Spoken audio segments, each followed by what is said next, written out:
Subject కి ఒక teacher ఉంటారు, అన్ని సబ్జెక్టులు నన్ను చదవమంటారు. ఇంత చిన్న బుర్రలో అన్ని ఎలా నింపాలి?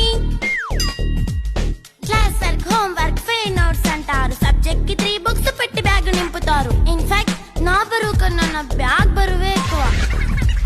క్వశ్చన్లు, ఆన్సర్లు, సర్ప్రైజ్ టెస్టులు తమ్మి దాటుకొని మళ్ళీ స్కూల్ వాన్ ఎక్కేసి అమ్మయ్య ఇక ఇంటికి వచ్చేసామనుకుంటే మార్క్స్ తక్కువ వస్తే చెయ్యాలి అసైన్మెంట్. రిపోర్ట్ కార్డ్ చూపిస్తే ఇంట్లో ఉన్న పనిష్మెంట్. హోమ్ వర్క్ చేయమంటూ మమ్మీ చంపుతుంటుంది. ట్యూషన్ టైం అయిందని డాడీ తరుముతుంటాడు. డాన్స్ క్లాస్ కి వెళ్ళమని తాతయ్య తిడతాడు. స్నాక్స్ తిని వెళ్ళమని నాన్నమ్మ ఆపుతుంది. ఇక అన్నీ అయిపోయాక కాసేపు టీవీ చూద్దామంటే మమ్మీ ఎంట్రీ ఇచ్చింది. బెడ్ యొక్క మంది చిన్న నాప్ తీసేలోపు తెల్లారిపోయింది.